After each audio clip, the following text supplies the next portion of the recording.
Hello creeps! Andy here, and today I have another quick, easy, fun book haul for you.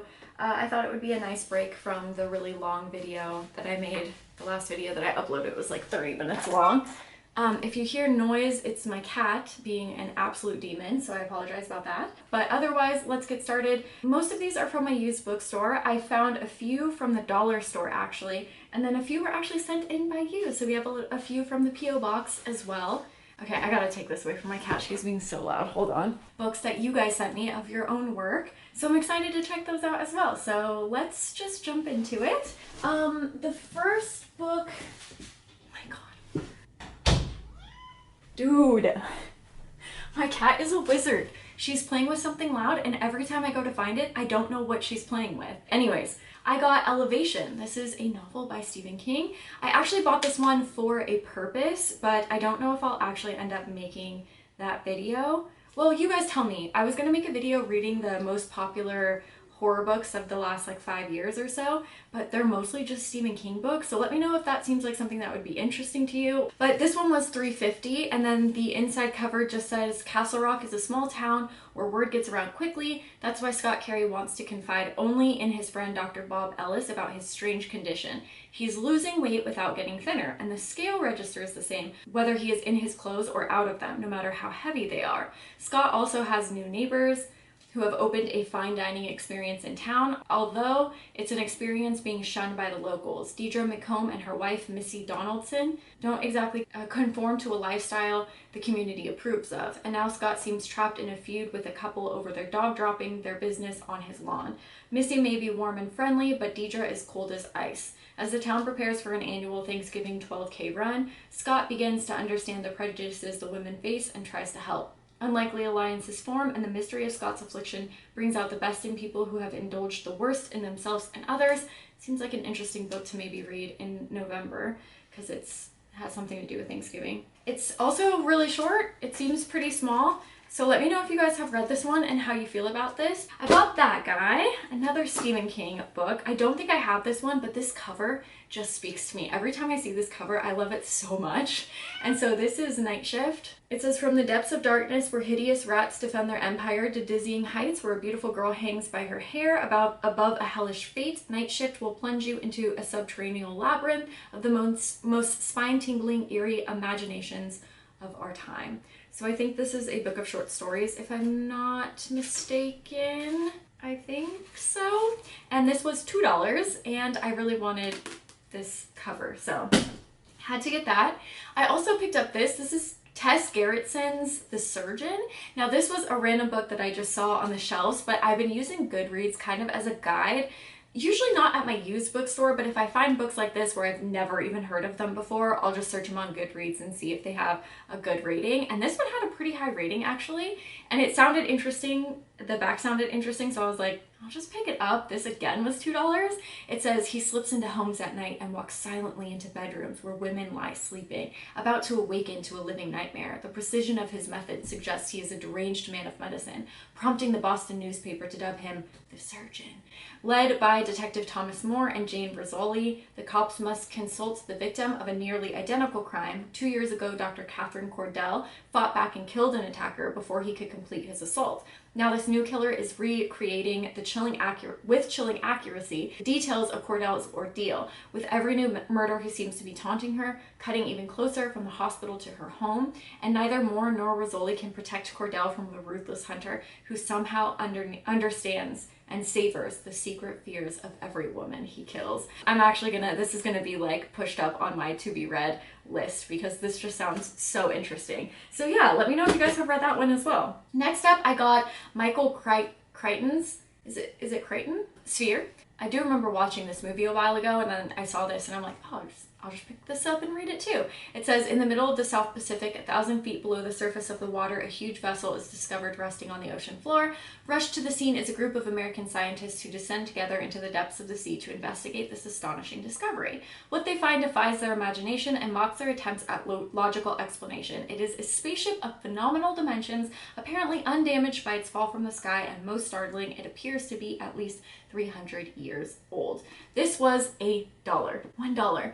And so I thought, yeah, for a sci-fi book for a movie that I've seen, for sure I'll pick it up and read it. Sounds interesting. So there's that guy. This one is The Penultimate Truth, and this is by Philip K. Dick. And you guys know that I just kind of pick up any Philip K. Dick book that I find there that I haven't read. I really do like his science fiction work. But this one says, the lies begin when the first thermonuclear devices scorch America's heartland, drenching populations with radiation. According to plan, survivors went scurrying into underground warrens where they were labored long and hard to meet mounting military production quotas. For 15 years, their zealous patriotism was fired by moving speeches from a president they had never seen. A president calling them to make more sacrifices for the memory of the founding fathers and more. But tortured writer Joseph Adams knew that these speeches were concocted to persuade and placate. And now with his beautiful physician Carol Tighe and the mysterious Nick St. James, he will soon learn what was going on above ground. This sounds really interesting, so I'm excited to read this. This was $1.50. I'm telling you, my used bookstore is so good. Next up, I found this, which was really cool. So this is Dark Delicacies 2. And this is a book of short stories. However, this store, Dark Delicacies, is like pretty close to my house. I think it's in Burbank, California. They have a bunch of cool stuff there. They sell like horror stuff and then they sell books. And I think that they also have book signings and stuff.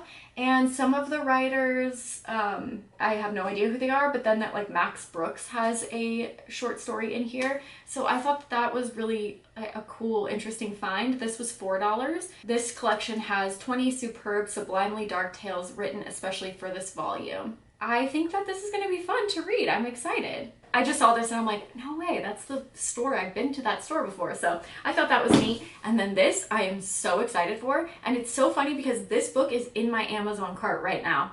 I was debating purchasing it. So glad that I didn't because I found it for $3.50. This is Clive Barker's A to Z of Horror. And it says, the best-selling author and filmmaker takes you on a personal tour of the darkest of the arts. It says, from such themes as vampire serial killers and fairy tales through the movies of John Carpenter, Wes Craven, and Barbara Steele to the works of such acclaimed authors as H.P. Lovecraft, Shirley Jackson, and even Barker himself, you will discover not only how you are scared, but why you want to be. Highly illustrated throughout with rare photographs, posters, film stills, and many of Clive Barker's own original illustrations, this is a celebration of the tradition of horror and all of its manifestations, from the psych horror of serial killer Ed Gein through the through the something of someone, and then the sticker's in the way so I can't read the rest. So I don't know, because you open it and you got some Hitchcock stuff in here, some really creepy fun pictures of movies and stuff, but then you have like Gacy in here. So I don't know fully what this is, and I don't know if all of this is written by Clive Barker. Here's Rosemary's Baby. I really don't know, but I will absolutely read the hell out of this and let you guys know if it's worth buying. But this has been in my cart for a long time, so I was stoked to find this at my used bookstore. Next up, I went to the dollar store and I'm like, well, it's October. I'll just check their book section to see if they have anything. If you guys haven't seen, I read and ranked books from the dollar store. I'll leave that video linked down below if you guys are curious in watching that. But I found this, and they have good books. Like if I go to Barnes & Noble and I look at the thriller section, I will find the books that I found in the dollar store there. So they're like published books that you can find other places. And I really enjoyed the ones that I read, most of them. This is Pat Dorian's Lon Chaney Speaks, and this is, I think, just like a biography of Lon Chaney's life. It says, between pictures there is no Lon Chaney. And then there's a quote that says, I'm a lifetime fan of 1920s films, and so for me this book is a dream come true. A thoroughly researched, lively, empathetic biography of the screen icon who haunted my childhood. Lon Chaney was wholly devoted to, immersed in, and perhaps engulfed by his art. Chock full of details and snappily rendered, and nods to classic cartooning throughout. It's written in like a cartoon form. Interesting. So there's not a whole lot of information in here. But again, it was $1. If I could find out some cool facts about him, I think it'll be worth it. So yeah, I found this in my dollar store. Pretty cool. Next up, I found The Cutting Room. This is by Ashley Dyer. This guy just says, while Britain is obsessed with the newest hit true crime television show Fact or Fable, Detective Ruth Lake and Greg Carver are tormented by a fiending flesh and blood killer on the loose.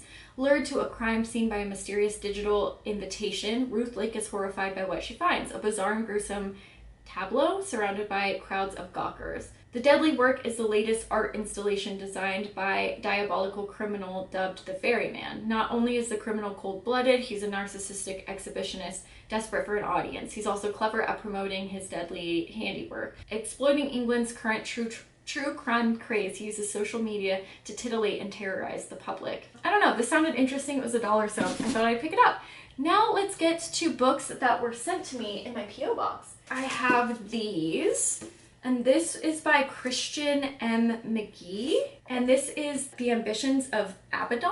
And then this one is called Sugar Babe, and I think these are cool. Like, the size of these books are really cool, and they're quite unique to typical books. It doesn't say anything on the back. Let me see if I could find a synopsis on my phone. I found it on Amazon. It says, a terrifying glimpse into our near future where humans enhance themselves by combining with technology, and billionaires will stop at nothing to achieve their dreams. But what else is new? Join a host of incredible characters as they take you on an unbelievable journey to save humanity from its ultimate demise. If you like horror and science fiction, this book is for you. I do like horror and science fiction, so this book just might be for me. Okay, so this one I found on Barnes & Nobles. This is a tale of a beautiful woman climbing the corporate ladder while making ends meet by prostituting herself online at night through sugar baby sites. She unwittingly falls for a grifting serial killer who infiltrates her world and destroys the lives of everyone he crosses. It is a story of lust, greed, downfall, and triumph that will leave you wanting for more. So these sound very interesting. The next one that I got, so this one is called The Final Woman, and it's by Pardeep Ojla. Please correct me if I'm pronouncing that wrong. I can't pronounce anything correctly. But this one just says, the mass murdering phantom of Heaven Cove is dead. For the one who killed him, however, life has never been the same. How do you return to normality after facing such a monster? How do you live when consumed by guilt, anger, fear, and denial? How do you connect with others when no one understands what you're going through? But there are others, final girls of their own Haven Cove massacres. And now, 30 years later, they must all face a new question. What do you do when the killer returns? Ooh, this sounds interesting too. So that is this book. Thank you guys so much for sending me your works. I will label them that I received them in October, and then, you know, when I go down the list of books that I received, I'll read them in order is what I'm trying to say. So if you guys do want to send me your books, you can.